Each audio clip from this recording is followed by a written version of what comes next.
The Plympton Podcast. Hello and welcome to this special edition of the Plympton Podcast, in which we look at the future of the old HSBC building at Ridgeway in Plympton. It's located at number 66, just up from Superdrug, and has been empty for around 4 years since the bank moved out.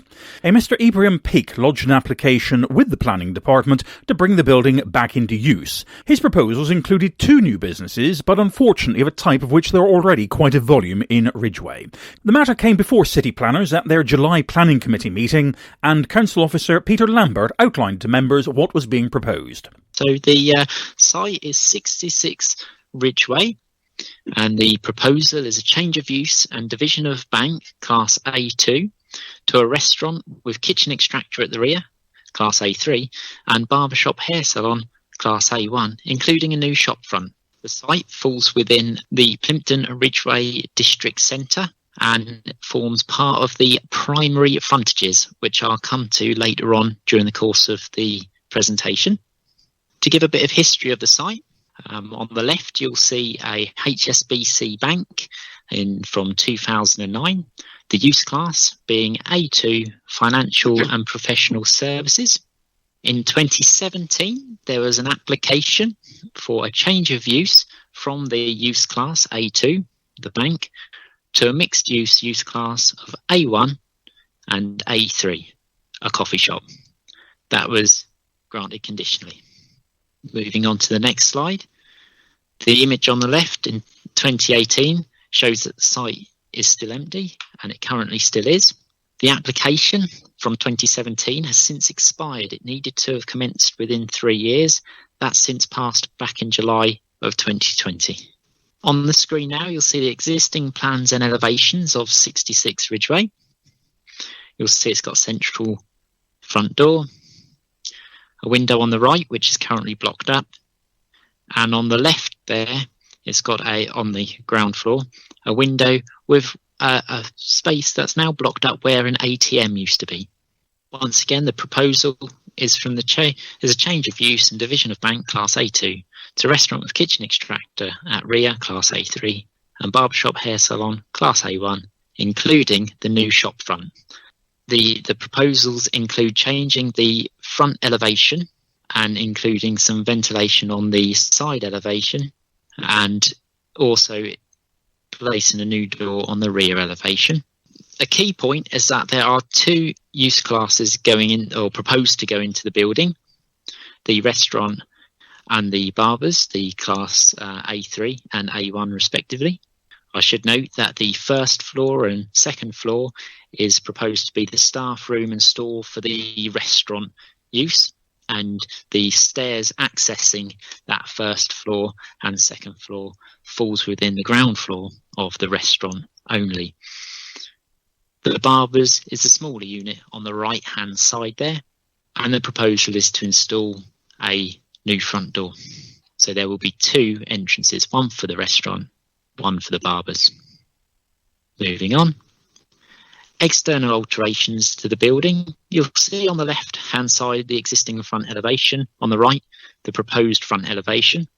Please note the changes to the windows to the left of the primary front door there, which will provide vertical orientated windows. And for the barbers, a new front door in place of what was a window previously, and again another vertical window. In terms of policy, and I'll summarise this from my officer's report, in regards to A1 and A3 uses, the predominant policy is policy Dev 18 from the Joint Local Plan. And I'll just go through this, the most relevant points, as stated in the officer's report at least. So point 2 of policy Dev 18 of the Joint Local Plan states that development within centres, of which this is a district centre, should create an attractive street frontage and not cause unacceptable fragmentation or isolation of retail premises or a frontage. Point 3.1 of policy Dev 18 states the local planning authority will support proposals which preserve the retailing role within primary frontages with complementary supporting A2 and A3 uses. Point 3.2 of Policy Dev 18 states the local planning authority will support proposals which provide a mix of principally A1, A2 and A3 uses, with other leisure and town centre uses within secondary frontages, subject to the overall shopping character of the centre being maintained and the use adding to the vitality of the area.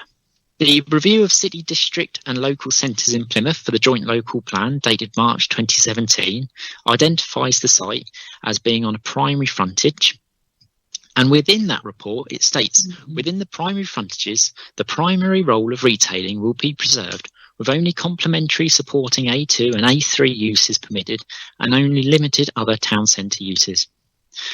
It goes on to say that primary frontages will be drawn around A1 uses which provide the focus and greatest footfall for the centre.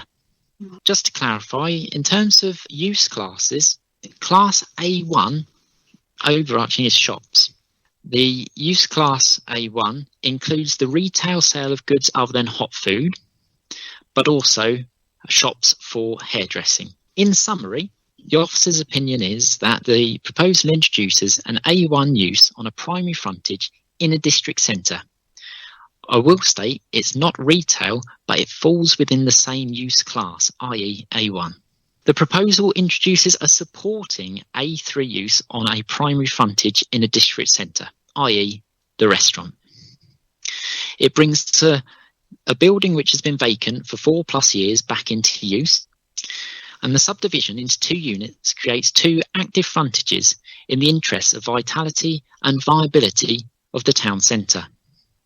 Further, it replaces blocked up windows and the ATM with active frontages. That concludes my presentation. Plympton Earl Councillor Terry Beer was the first to address the Planning Committee with her concerns on the application. Good afternoon, colleagues, and thank you for allowing me to speak to you this afternoon. Whilst the residents of Plympton Earl and the wider Plympton would welcome the old HSBC bank to be brought back into use, I have concerns regarding the impact that yet another salon/barber shop will have on Ridgeway. Currently, there are 14 hairdressers, barber shops in Ridgeway, and I'm sure you noted on your site visit that this is only a small street. Is it really essential to have yet another hairdressers on the Ridgeway, which will saturate the shopping centre and affect businesses already very well established with excellent banks of loyal clientele? What Ridgeway really needs more than anything is diverse shopping offer, not the same old, same old. In Ridgeway, we have 10 eateries, 5 of those open in the evening. 1 more, again, would cause saturation to this street. I feel I need to address the point of the takeaway, and I'm glad to see that aspect has been removed at this stage because it's within 400 metres of the school. Whilst I'm aware of the COVID rules around takeaways, I have to be sure that a takeaway would not be permitted after the 31st of March 2021, and that our school children are protected from the temptation at lunchtime and after school. Chair, thank you again for letting me address the committee this afternoon. I can't support this proposal for the reasons that I've stated. Thank you. Andrew Briggs is the president of the Plym Chamber of Commerce. He told planners of his concerns about the effect of the new application on the long-term future of Ridgeway. Hello, my name is Andrew Briggs, and I'm the president of the Plympton Chamber of Commerce. And I've been in business myself for 48 years. I've been highly passionate about high street retailing. And I'm very concerned that the proposal that's about to happen, perhaps, will have a negative effect on Ridgeway. In Ridgeway, at this moment in time, there are 13 hair salons, 3 of which are barbershops, in fact 4 of which are barbershops, but 3 of them are within 20, well, in fact they're within less than 20 yards of one another, 4 barbershops. I'm concerned that this will not be a good long-term outcome. Too many of anything is a bad thing. If we take an example of Stoke Village, many years ago, there was a fruit and veg shop, and a couple of fruit and veg shops opened up, so there were 3, and within a short period of time, they closed down, and that left 1. So that was not good. as far as the retail of the food concerned, the restaurant, the pizza shop, we have at the moment we have 18 premises that serve food, tea and coffee, and the most recent one that opened up closed down within a few months. So I'm very concerned about that. It closed down just before Christmas and hasn't reopened. I think planning has a responsibility to create a positive shopping experience. And I think if we look at somewhere like Totnes as being a small town with lots of individual little shops, people flood to Totnes to do shopping. Ridgeway needs to have a balance of retail outlets. I think at the moment we need diversity, harmony, and I think oversaturation of any one business is a bad thing. At this moment in time, there are 10 barbershops on Mutley Plain. If you drive through Mutley Plain at any time, you will see they have either no customers or one customer. They're open 7 days a week, and I believe that is because they need to pay their overheads. And that is my presentation. Thank you for your contact. Abraham Peake, who had made the application, had been given the opportunity to join the meeting. When it came to his turn to take part, however, there were difficulties in getting hold of him. Is Mr. Peake with us? I hope I pronounced that correctly. He's not with us at the moment, Chair. We're just getting him in. OK, we'll give you a short time to do that. Hello, Mr. Peake. Is there any news there? We're still just waiting for him to dial in, Chair. Right. Are we in touch with him, though, to say you need to dial in? Yes, the call's been made to him, Chair, for him to dial in to wait in the lobby. OK, thanks. Well, there's only so much time we can give anybody. So I presume you've done all you can in terms of letting them know what to do and that we're ready. Is that correct? Yes, I sent an email yesterday with clear instructions of how to join the meeting, right. And Andrew would have phoned him to let him know to call in. But no one. What I mean is, no one's called him now to say the previous speakers about. Yeah, we've called him, Councillor Stevens. He's been made aware that the previous speaker is finished and has been provided with the instructions. Thank you. Okay, then what I intend to do, committee, is then to move on. There's only so much time we can give people, so.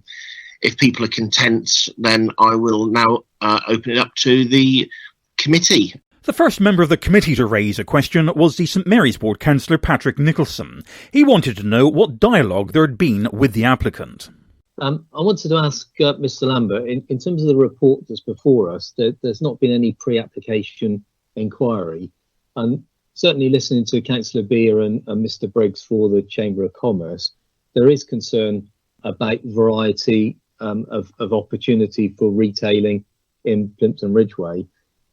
Has there actually been any discussion with the applicant in relation to the nature of the use of the proposals before us? Clearly, obviously, they're specifically saying a restaurant use and a barber shop, but has there actually been any dialogue with the applicant in terms of trying to ensure sustainability in the Ridgeway, or are we just sort of processing planning applications on a tick box exercise whereby we just accept what's submitted and we judge it against policy? Because ultimately, one of the lessons learned from COVID is the high street's going to be a lot different post-COVID to prior to the unfortunate pandemic. And we've seen, certainly in recent weeks, a number of retailers not reopening. And there's one such premises that we know of currently, the Langage Farm Shop, not too far away from this site, that we understand isn't reopening, and there may be others. So has there been any discussion with the applicant in recent times about this application and the nature of the occupation proposed? Thank you.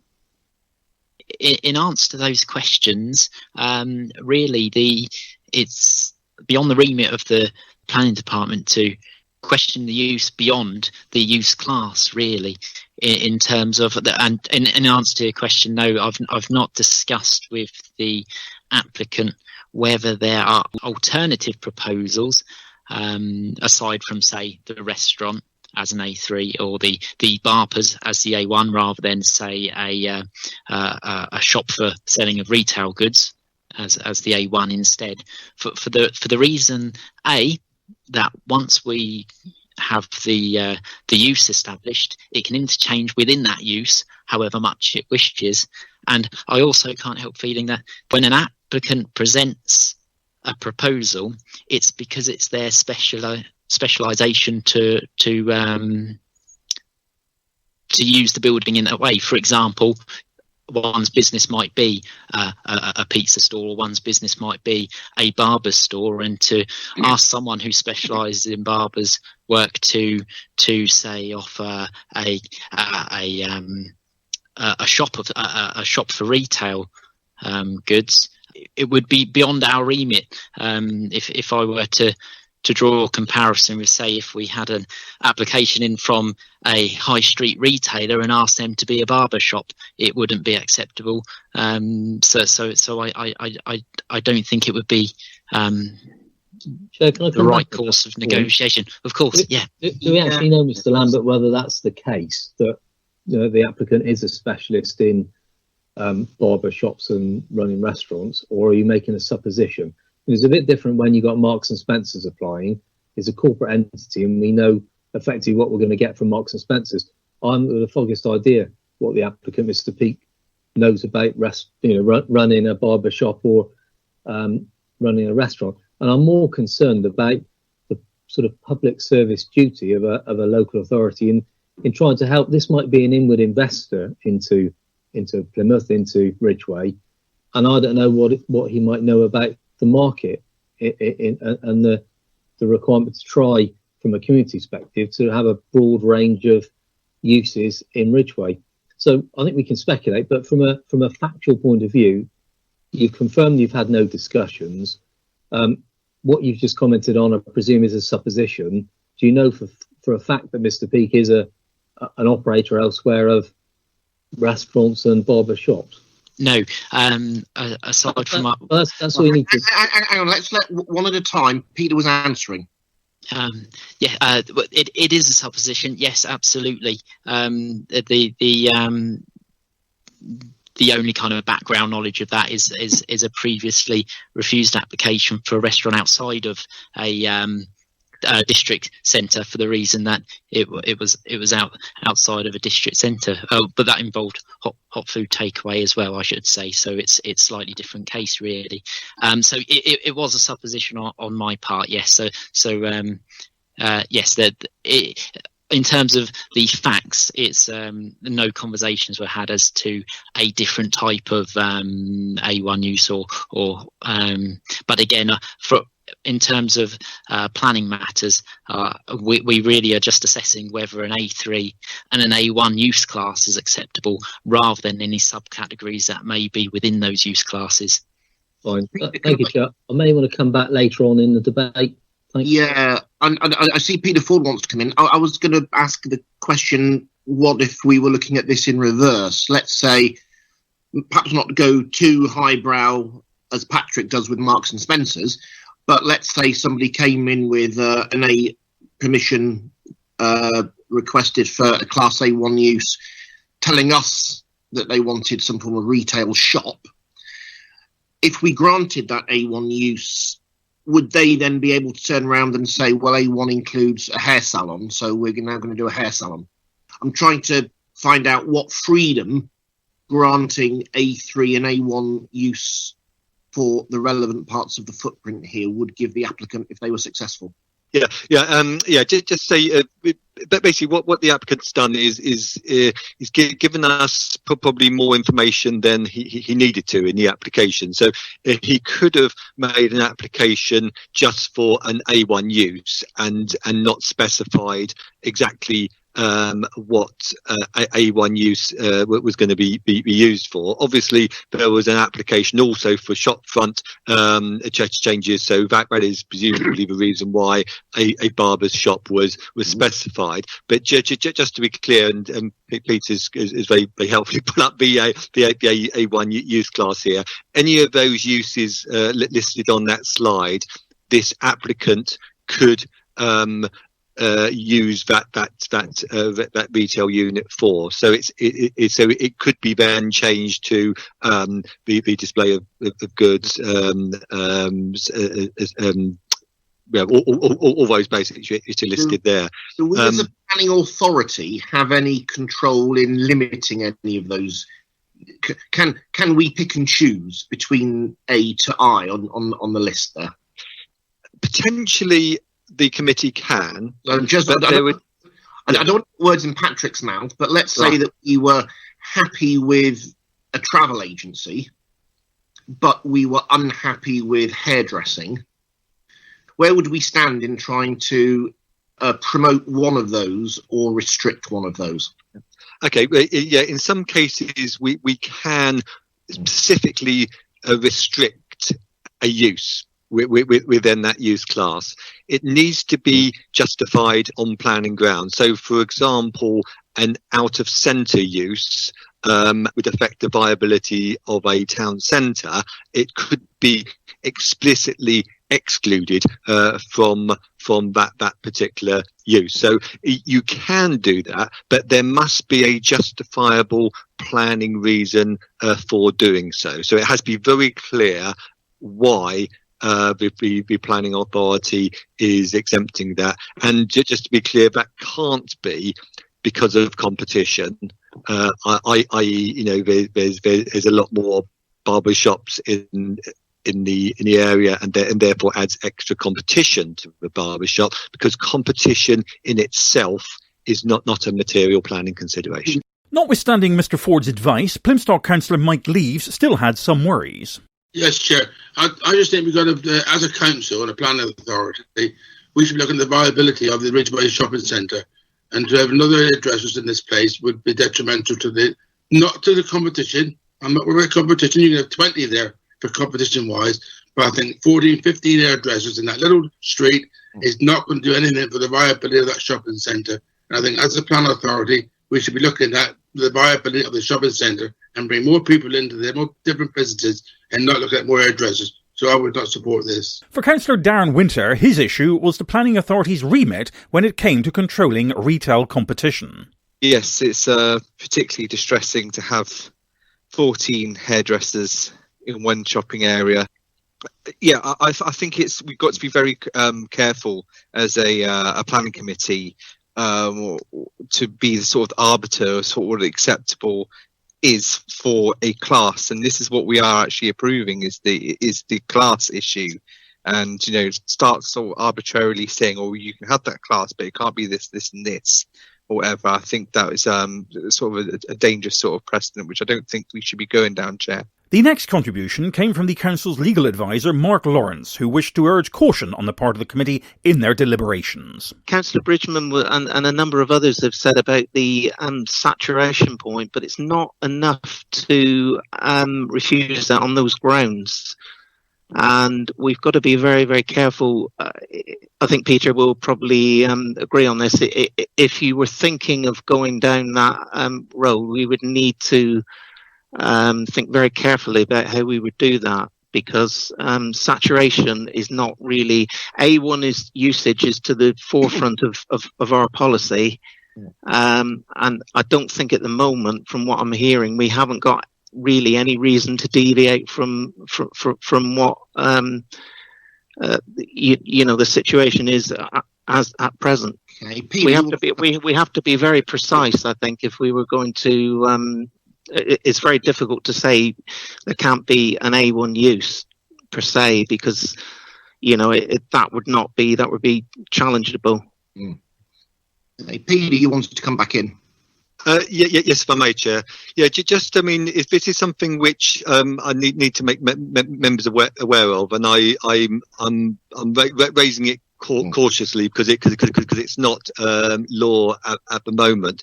But just for members' information, there was a new regulations passed by the government yesterday, or I think it was yesterday, to do the youth class orders, which will come into effect on the 1st of September, and this will introduce a new class, Class E, which would subsume classes A1, A2, A3 and B1. Now, what that actually means, in effect, is as of the 1st of September, if the applicant wished to withdraw this application and apply on the 1st of September, they would not need to apply for a change of use.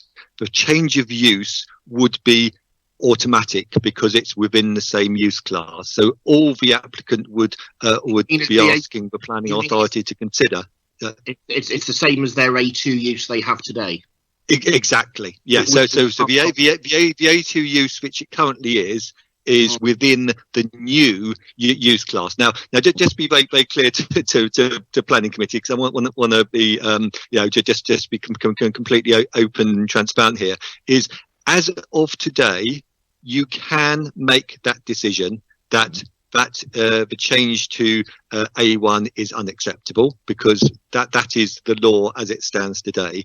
What I'm saying to you, as of the 1st of September, it will be within the current use, and the proposed new uses will be in the same use class, and therefore it will be unnecessary for the applicant to make the application for a change of use. So our saying no today, no matter how robust the reason, would not prevent that widening of the A2 use that the government have spoken about. Yes, so simply what would happen, because it is going to come into effect from the 1st of September, that was announced yesterday, the applicant could simply change the use, and I bet they'd still need to apply for the changes to the shop front and the subdivision of the building into 2 units. That would need permission, but the change of use would not need permission. So at the moment, the A2 use applies to the whole of the building, is that right? Correct. So if no matter what we say today, come September, thanks to the government, if they wanted it all to be a hairdresser's barbershop, or they wanted it all to be a restaurant, then under the government's proposals, there's nothing the council could do about that. Correct.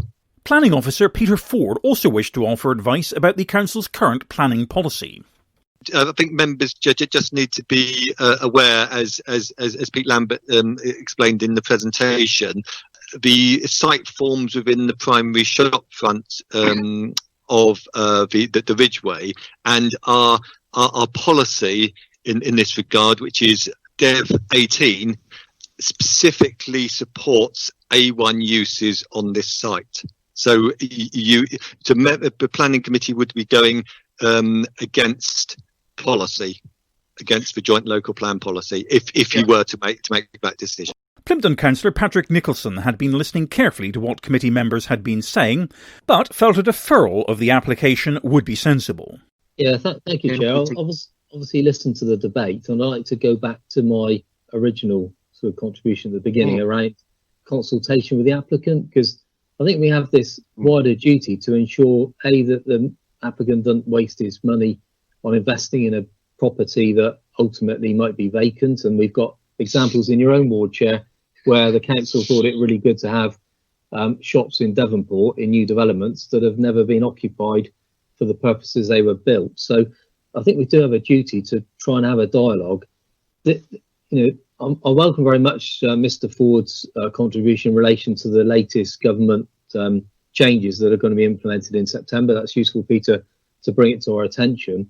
But you still nevertheless confirm that permission would be needed to subdivide the property into the uses that are being suggested.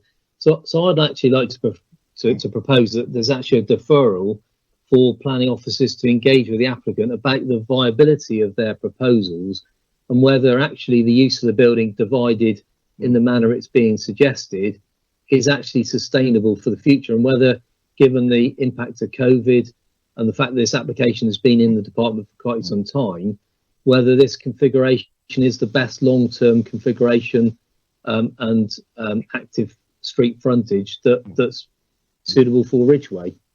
And then at least the applicant has got an opportunity to take into account the impacts of COVID, whether the current configuration and usages are going to be sustainable in the future, and that if you come back with yes, that's definitely as we think is sustainable for the future, then the committee can make a final decision.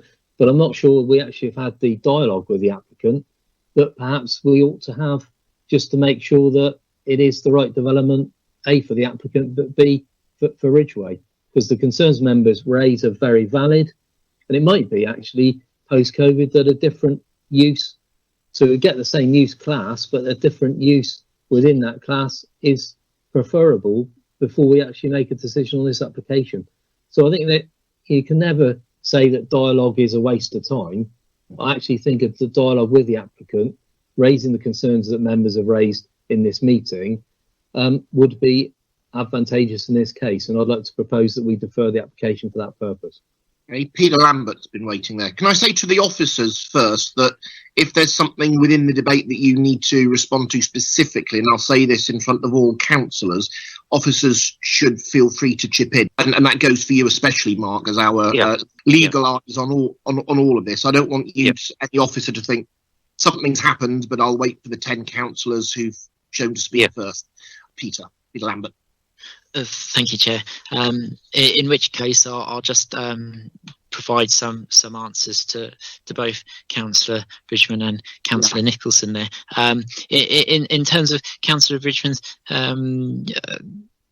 query about whether we could perhaps look at an entire A3 unit, I'd just like to draw attention to what's referred to as a hierarchy of use classes, which is where actually the A1 use is the higher up the hierarchy and the kind of gold standard, the preference, and to grant approval for a lower use class, and I use it quite generally, an A3 use class, which falls lower down the hierarchy and is actually less of the preference for the primary frontages, as per the review document I mentioned earlier, might in some ways seem somewhat contrary to policy, and that actually the A1 is the standard that we're aiming for, and it just so happens that the Barbers falls within the A1 use class. So just you leave that subject, Peter, and does that mean that we wouldn't be allowed to grant that if an application came in?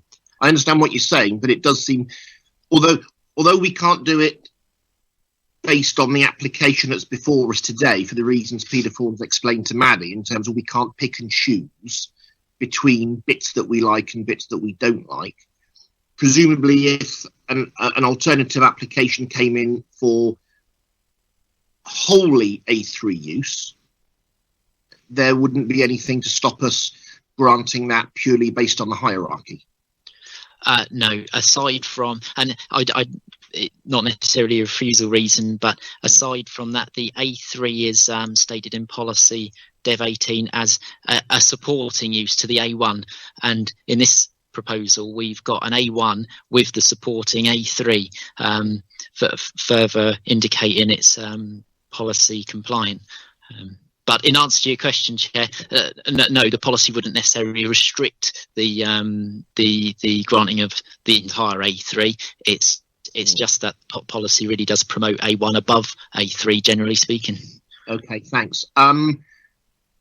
Sam has been waiting, and then I'll come back to Maddie, who's come in. So, Sam Davey. I'm uncomfortable with the way that the discussions have been going, because we are a planning committee, and the application is for an A1 use in that particular part of it. If we were to say no, we're not going to do it because we don't think there's a room for another Barbers in there, I think would be laughed out at appeal. No two ways about it. I don't think that we're an economic development committee here. We're a planning committee, and we have to make decisions in terms of the policies that are there. It's an A1 use. The gentleman is an adult. He wants to open a Barbers. If it fails, it fails. If it doesn't, we've got an A1 use there. which somebody else can step into. So I just feel uncomfortable. I would not vote for a deferral, have discussions with him, and I would vote for the application as it stands at the moment. So just to put that in perspective from my point of view. Sam, thank you. Maddie indicated to come in. Sorry, it's nice to see Sam, but I don't like what he said. I was about to second Patrick's suggestion of a deferral. So if you want to go that route, I'm happy to support Patrick and second that proposal. Thank you, Chair. Oh, well, I'm glad we all laugh at each other's contributions in a nice way. That's always good to know. Before any decision was taken on deferral, Councillor Darren Winter had something else to say. The concerns which Councillor Nicholson and Councillor Bridgman, they are like valid concerns. They are well-meaning. I disagree with them, basically because this person is trying to open a business, and if they were unsure or felt in this pleasant climate that they may not have a decent business opportunity, then I'm sure they would have drawn the application by now. It's not up to us, the planning committee, to be dealing with someone's robust business plan, which I'm sure they have. It is, it's for us to decide on a planning basis. I don't particularly feel comfortable as a planning committee member to go back to this person and say, we're not going to grant it just yet. We just want to give you the opportunity to have a look at your plan again, and then come back to us. And they're more likely to say, well, I still want to do it, and you've lost me a month's worth of business or whatever. So I'm not very comfortable with the deferral, to be honest with you, Chair. No, I tend to agree, Darren, and for the reasons that Sam has outlined as well. Our job is to determine planning applications which have been validated and which officers bring with a recommendation to either grant or refuse. It's not our job to help or advise applicants. It's their job to make sure that what they bring to us via officers' consideration is what they want. If they don't, that's not our problem. Our job isn't, as I think Darren said, to second guess, I think that was the phrase you used, Darren, what applicants are looking for. That's their job, and sometimes they employ very expensive assistants and consultants to help them. If we think that conversion and separation between A3 and A1 is acceptable, given everything that is included with A1, then I don't see the problem in voting for that. If we think there are genuine reasons not to do that, then by all means put your reasons and we'll see what the committee think. But I think it is a red herring to go for a deferral. I really can't see. Normally deferral is when we don't have enough information on a subject and we're looking to get more information to give us a richer picture as to the nature or impact of a development. That's clearly not what we're talking about here, so I certainly wouldn't be prepared to support that at the moment. For another councillor, Sarah Allen, leaving empty buildings was a concern.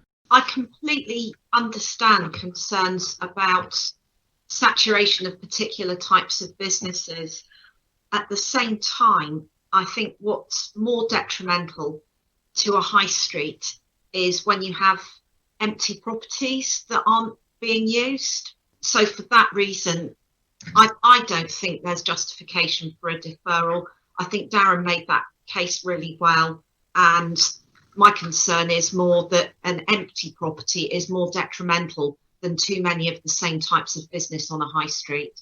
So we do then have a proposal to defer, which Patrick... Sorry, Chair. Yeah. I do apologise. If I can just make one final point about the deferral, if I may. And I do apologise. I am trying to read the new Class E because it has only just been... presented by the government. My understanding, my interpretation of Class E is that the subdivision of this unit as of the 1st of September would actually be permitted development. So it wouldn't, as it stands at the moment, that deferral is quite, is something you can go for. That's quite reasonable to vote on that. However, just to be clear, my interpretation of the new use class E, which comes into effect on the 1st of September, means that as of that date, the applicant would be able to subdivide without planning permission, and I am interpreting as the legislation stands at the moment. So it's my interpretation. Thank you. So if your interpretation is correct, we could vote no today. We could have 100 reasons to vote no. Come 2 months' time, the applicant could start building work under permitted development based purely on what we're considering today. That is my understanding of the new legislation. Okay, well, we've got a proposal to defer, which I will put to the vote, but I'm not sure it would get us very far at all. So the proposal is to defer. And when the votes to defer were tallied up, there were 5 for and 8 against. So we're not going to defer this one.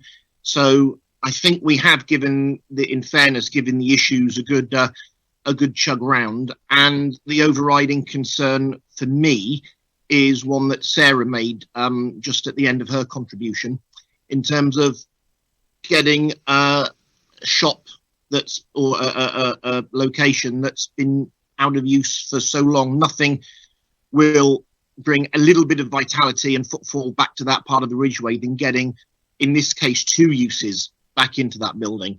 I think that's the best option. If there were other options, I'm sure they would come before us, but we've already heard what likelihood is of planning law changing in the next couple of months.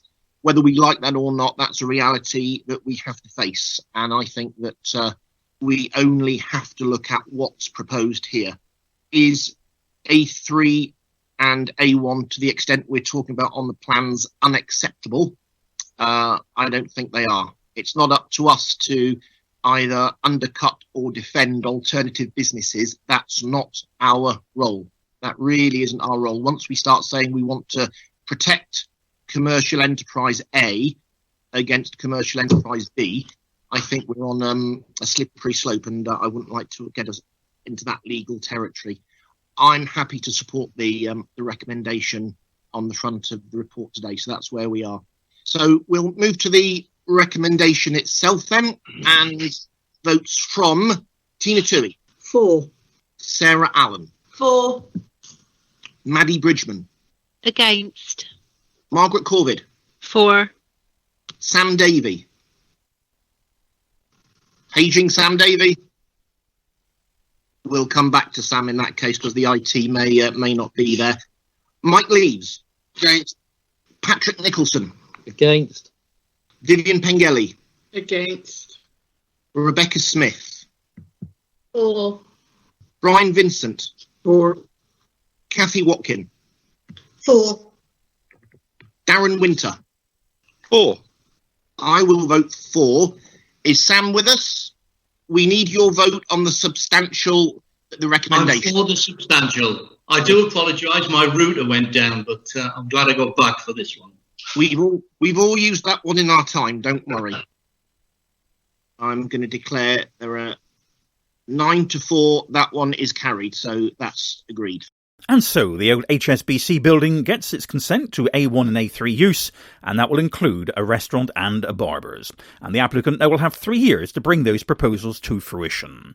This has been a special edition of the Plympton Podcast. I'm Andrew Hill, and production music has been supplied by Audionautics.com.